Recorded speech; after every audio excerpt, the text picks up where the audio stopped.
ಗುರು ಬ್ರಹ್ಮ ಗುರು ವಿಷ್ಣು ಗುರುದೇವೋ ಮಹೇಶ್ವರ ಗುರು ಸಾಕ್ಷಾತ್ ಪರಬ್ರಹ್ಮ ತಸ್ಮೈ ಶ್ರೀ ಗುರುವೇ ನಮಃ.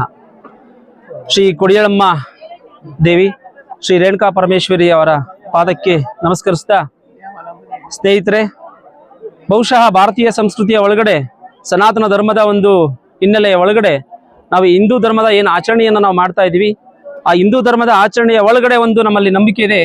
ಒಂದು ಉತ್ಸವ ಪೂಜೆ, ಮತ್ತೊಂದು ಮೂರ್ತಿಯ ಆರಾಧನೆ. ದೇವರನ್ನ ಆ ಮೂರ್ತಿಯ ರೂಪದಲ್ಲಿ ನೋಡುವ ಮೂಲಕ ನಾವೆಲ್ಲರೂ ಕೂಡ ಜೀವನವನ್ನ ಸಾಕ್ಷಾತ್ಕಾರ ಮಾಡ್ಕೊಳ್ಬೇಕು ಅನ್ನುವಂತಹ ಹಿನ್ನೆಲೆಯ ಒಳಗಡೆ ಭಕ್ತರೆಲ್ಲರೂ ಕೂಡ ಆ ಹಿಂದೂ ಧರ್ಮದ ಒಳಗಡೆ ಆ ಮೂರ್ತಿಯನ್ನ ಪೂಜೆ ಮಾಡ್ಕೊಂಡು ಬರ್ತಕ್ಕಂಥ ಒಂದು ವಾಡಿಕೆ ಪ್ರತಿ ಗ್ರಾಮಗಳಲ್ಲೂ ಕೂಡ, ಅದರಲ್ಲೂ ಕೂಡ ಎಸ್ಪೆಷಲಿ ಹೇಳ್ಬೇಕು ಅಂತಂದ್ರೆ ಹಳ್ಳಿಯ ಜಾನಪದ ನಂಬಿಕೆಗಳಲ್ಲಿ ಈ ನಿಜವಾದಂತಹ ಸನಾತನ ಧರ್ಮವನ್ನ ನಾವು ಅಲ್ಲಿ ಹೆಚ್ಚು ಕಾಣ್ತಾ ಹೋಗ್ಬೋದು.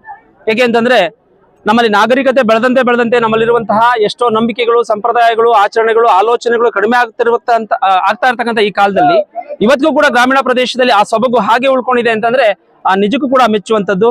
ಆ ಹಿನ್ನೆಲೆಯ ಒಳಗಡೆ ಹಿರಿಯೂರು ತಾಲೂಕಿನ ಕೋಡಿಹಳ್ಳಿ ಗ್ರಾಮದಲ್ಲಿ ತನ್ನದೇ ಆದಂತಹ ಶಕ್ತಿಯೊಂದಿಗೆ ನೆಲೆಸಿರ್ತಕ್ಕಂತಹ ಶ್ರೀ ರೇಣುಕಾ ಪರಮೇಶ್ವರಿ ಅರ್ಥಾತ್ ಶ್ರೀ ಕೊಡಿಯಳಮ್ಮ ದೇವಿಯು ಎಷ್ಟೋ ಜನ ಅಸಂಖ್ಯಾತ ಕೋಟಿ ಭಕ್ತರ ಪಾಲಿನ ಆರಾಧ್ಯ ದೈವ ಅಂತ ಹೇಳಿ ಅನಿಸ್ಕೊಂಡಿರ್ತಕ್ಕಂಥ ಈ ದೇವರು ಅಷ್ಟಿಷ್ಟು ಶಕ್ತಿಯನ್ನ ಹೊಂದಿಲ್ಲ. ಆ ಹಿನ್ನೆಲೆ ಒಳಗಡೆ ಪ್ರತಿ ವರ್ಷವೂ ಕೂಡ ಆ ದೇವರ ಒಂದು ಉತ್ಸವ ಅಥವಾ ಜಾತ್ರಾ ಮಹೋತ್ಸವದ ಹಿನ್ನೆಲೆಯ ಒಳಗಡೆ ಶಿವರಾತ್ರಿ ಆರಂಭ ಆಗಿ ಶಿವರಾತ್ರಿ ಮುಗಿದ ಮಾರನೇ ದಿನ ಬೆಳಗ್ಗೆ ತನ್ನ ಜೋಗು ಪ್ರವಾಸವನ್ನ ನಾವು ರೇಣುಕಾ ಪರಮೇಶ್ವರಿಯ ಹೆಸರಿನಲ್ಲಿ ಹಲವಾರು ಅಸಂಖ್ಯಾತ ಭಕ್ತರ ಮನೆಗಳಿಗೆ ಭೇಟಿ ಕೊಡುವಂತಹ ಒಂದು ಕಾರ್ಯಕ್ರಮವನ್ನ ಇಟ್ಕೊಳ್ಳುವುದರ ಮೂಲಕ ಈ ಕಾರ್ಯಕ್ರಮ ನಡೆಯುತ್ತೆ. ಅದು ಹೇಗೆ ಆರಂಭ ಆಗುತ್ತೆ ಅಂತಂದ್ರೆ ಶಿವರಾತ್ರಿ ಮುಗಿದ ಬೆಳಗ್ಗೆ ಆರಂಭವಾದಂತಹ ಈ ಜಾತ್ರಾ ಮಹೋತ್ಸವದ ಪ್ರಯುಕ್ತದ ಜೋಗು ಪ್ರವಾಸ ರೋಹಿಣಿ ನಕ್ಷತ್ರ ಆರಂಭ ಆಗುವ ತನಕ ಆ ಅಮ್ಮನವರು ಸಹಸ್ರ ಪೂಜೆಗೋಸ್ಕರ ಭಕ್ತಾದಿಗಳ ಮನೆಗೆ ಭೇಟಿ ಕೊಡುವಂತಹ ವಾಡಿಕೆಯನ್ನ ಪ್ರತಿ ವರ್ಷವೂ ಕೂಡ ಬಹಳ ಪ್ರಾಚೀನ ಕಾಲದಿಂದಲೂ ಕೂಡ ವಾಡಿಕೆಯನ್ನ ಮಾಡ್ಕೊಂಡು ಬರತಕ್ಕಂತ ಒಂದು ಪದ್ಧತಿ ಈ ದೇವರಿಗಿದೆ. ಆ ಜೋಗು ಪ್ರವಾಸದಲ್ಲಿ ತನ್ನ ಭಕ್ತಾದಿಗಳ ಮನೆಗೆ ಹೋಗುವಂತಹ ಸಂದರ್ಭದಲ್ಲಿ ಬಹಳ ವಿಶೇಷವಾದ ಏನು ಅಂತಂದ್ರೆ ಆ ಜಾನಪದ ನಂಬಿಕೆ ಒಳಗಿರ್ತಕ್ಕಂತಹ ಗ್ರಾಮೀಣ ಪ್ರದೇಶದ ಜನರು ತಾನು ಬೆಳೆದಂತಹ ಬೆಳೆಯ ಧಾನ್ಯಗಳನ್ನೇ ಬಳಸಿಕೊಂಡು ಆ ಮೊಳಕೆಗಳನ್ನ ಕಟ್ಟಿ ಆ ಮೊಳಕೆಗಳ ಮೂಲಕ ಸುಮಾರು 5-6 ಅಡಿಗಳ ತನಕ ಆ ಒಂದು ಆರತಿಯನ್ನ ಬಹುಶಃ ತಮ್ಮೆಲ್ಲರಿಗೂ ಕೂಡ ಕಾಣ್ತಾ ಇದೆ. ಇದ್ಯಾವುದು ಕೂಡ ಆರ್ಟಿಫಿಷಿಯಲ್ ಆರತಿ ಅಲ್ಲ. ಇದು ತಾನೇ ರೈತರು, ಜಾನಪದ ನಂಬಿಕೆ ಉಳ್ಳಂತಹ ರೈತರು ದವಸ ಧಾನ್ಯಗಳನ್ನ ಬಳಸಿಕೊಂಡು ಆ ಆರತಿಯನ್ನ 8 ದಿನಗಳ ಕಾಲ 9 ದಿನಗಳ ಕಾಲ ಮಡಿವಂತಿಕೆಯಿಂದ ಇದ್ದು ಹೆಣ್ಣು ಮಕ್ಕಳು ಸಂಧ್ಯಾ ವಂದನೆಯ ಮೂಲಕ ಆ ಆರತಿಯನ್ನ ಬೆಳೆಸುವಂತಹ ಪದ್ಧತಿಯನ್ನ ಮಾಡ್ಕೊಂಡು ಬಂದಿದ್ದಾರೆ. ಇದು ಇಷ್ಟಕ್ಕೆ ನಿಲ್ಲೋದಿಲ್ಲ.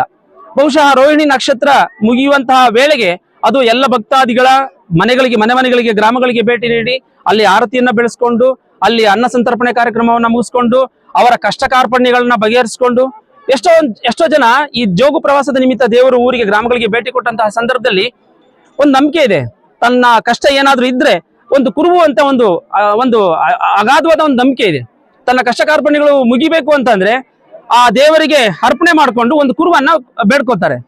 ನೋಡಿ, ಇವತ್ತಿನ ಕಾಲದಲ್ಲೂ ಕೂಡ ದೈವಿ ಶಕ್ತಿ ಎಷ್ಟಿದೆ ಅನ್ನೋದಕ್ಕೆ ಅದು ಜೋಗ ಪ್ರವಾಸದಲ್ಲಿ ಏನು ಇದನ್ನ ದೇವರನ್ನ ಹೊತ್ಕೊಂಡಿರ್ತಾರಲ್ಲ ಅವ್ರು ಯಾರಿಗೂ ಕೂಡ ಗೊತ್ತಿಲ್ಲದೆ ಇರತಕ್ಕಂತ ಒಂದು ಕುರುವನ್ನ ತೋರಿಸುವಂತಹ ನಂಬಿಕೆ ಕೂಡ ಆ ದೇವಿಗೆ ಶಕ್ತಿ ಇದೆ. ಅದಾದ ನಂತರ ಕೂಡ್ಲಳ್ಳಿಗೆ ಅಲ್ಲಿ ಗಂಗಾ ಪೂಜೆಗೆ ಅಲ್ಲಿ ತೆರಳುತ್ತೆ. ಅದಾದ ನಂತರ ವಿಶೇಷವಾಗಿ ಇಕ್ನೂರಿಗೆ ಬಂದು ಅಲ್ಲಿ ಬ್ರಾಹ್ಮಣರ ಶಾನುಭೋಗರ ಮನೆಯಲ್ಲಿ ಮಡ್ಲಕ್ಕಿಯನ್ನ ವಹಿಸಿಕೊಂಡು ಅಮ್ಮನವರು ಅದಾದ ನಂತರ ಮತ್ತೆ ಕಂಕಣ ಉತ್ಸವಕ್ಕೋಸ್ಕರ ಕೋಡಿಹಳ್ಳಿಗೆ ಗ್ರಾಮಕ್ಕೆ ಭೇಟಿ ನೀಡುತ್ತೆ.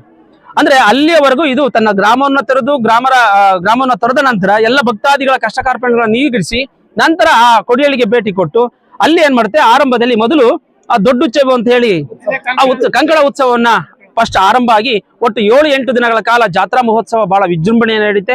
ಅದರಲ್ಲಿ ಮೊದಲೇದಾಗಿ ಬಹುಶಃ ಮೊದಲೇದು ಚಿಕ್ಕ ಉತ್ಸವ ಅಂತ ನಡೆಯುತ್ತೆ. ನಂತರ ಇಡೀ ಗ್ರಾಮದ ಅಲ್ಲಿ ಏನು ಪೂಜಾರ ವಂಶಸ್ಥರು ಏನಿದ್ದಾರೆ ಆ ಗೌಡ್ರು ಗೊಂಚಕಾರರು ಇಡೀ ಗ್ರಾಮಕ್ಕೆ ಭೇಟಿ ನೀಡಿ ಪ್ರತಿ ಮನೆಗಳಿಗೆ ಅಲ್ಲಿ ಭೇಟಿ ಕೊಡುವಂತ ಕೆಲಸವನ್ನ ಮಾಡುತ್ತೆ. ಅದಾದ ನಂತರ ಗಂಗಾ ಪೂಜೆಯನ್ನ ಮಾಡಿಸ್ಕೊಳುತ್ತೆ 3ನೇ ದಿನ. 4ನೇ ದಿನದಲ್ಲಿ ತೇರು ಉತ್ಸವ ಅಂತಕ್ಕಂಥದ್ದಿರುತ್ತೆ. 5ನೇ ದಿನ ಮೊದಲ ಸಿಡಿ. ಇದು ಬಹಳ ವಿಶೇಷವಾದಂಥದ್ದು. ಇವತ್ತು ಕೂಡ ಜಾನಪದ ನಂಬಿಕೆಯ ಒಳಗಡೆ ಆ ಸಿಡಿ ಅನ್ನುವಂತ ಒಂದು ಕಾರ್ಯಕ್ರಮ ಏನಿದೆ ಇಡೀ ಜಗತ್ ಪ್ರಸಿದ್ಧವಾದಂತಹ ಒಂದು ಕಾರ್ಯಕ್ರಮ. ಅದಾದ ನಂತರ ಅಗ್ನಿಗೊಂಡ ಅಂತ ಇರುತ್ತೆ. ಸೊ ಸಕಲ ಭಕ್ತಾದಿಗಳೆಲ್ಲರೂ ಕೂಡ ಆ ಕುಂಡದಲ್ಲಿ ತನ್ನ ಕಷ್ಟ ಕಾರ್ಪಣ್ಯಗಳನ್ನ ದೇವರಲ್ಲಿ ನಂಬಿಕೆ ಇಟ್ಟು ಆ ಕುಂಡದಲ್ಲಿ ಧೂಪವನ್ನ ಅರ್ಪಿಸುವುದರ ಮೂಲಕ ಭಕ್ತಿಯನ್ನ ಸಮರ್ಪಣೆ ಮಾಡುವಂತಹ ಅಗ್ನಿಕುಂಡ ಉತ್ಸವ ಇರುತ್ತೆ. ಇದಾದ ನಂತರ ಆ ಕೆಂಡವನ್ನ ಸೆರಗಿನ ಬಹಳ ವಿಶೇಷವಾಗಿ ನೋಡಿ, ಇವತ್ತು ಕೂಡ ಇಂಥ ವೈಜ್ಞಾನಿಕ ಯುಗದಲ್ಲೂ ಕೂಡ ಬಟ್ಟೆಯಲ್ಲಿ ಕೆಂಡವನ್ನ ಕಟ್ಟಿದ್ರೆ ಸುಟ್ಟೋಗುತ್ತೆ. ಅಷ್ಟು ಬೇಡ, ನಮ್ಮ ಮೈಯ ಚರ್ಮಕ್ಕೆ ನಾವು ಬೆಂಕಿಯನ್ನ ಹಚ್ಕೊಂಡ್ರೆ ಚರ್ಮವೇ ಸುಡುವಂತ ಇವತ್ತಿನ ವೈಜ್ಞಾನಿಕ ಯುಗದಲ್ಲಿ ಸೀರೆಗೆ ಕೆಂಡವನ್ನ ಸುರಿದ್ರೂ ಕೂಡ ಆ ಸೀರೆ ಸುಡೋದಿಲ್ಲ. ಅಷ್ಟು ಆ ಒಂದು ಶಕ್ತಿಯುತವಾದಂತಹ ಒಂದು ನಂಬಿಕೆ ಇದೆ ಅದರಲ್ಲಿ. ಇದಾದ ನಂತರ 7ನೇ ದಿನದಲ್ಲಿ ಆರತಿ ಇರುತ್ತೆ. ನಂತರ 8ನೇ ದಿನದಲ್ಲಿ ಓಕಳಿ ಉತ್ಸವ ಇರುತ್ತೆ.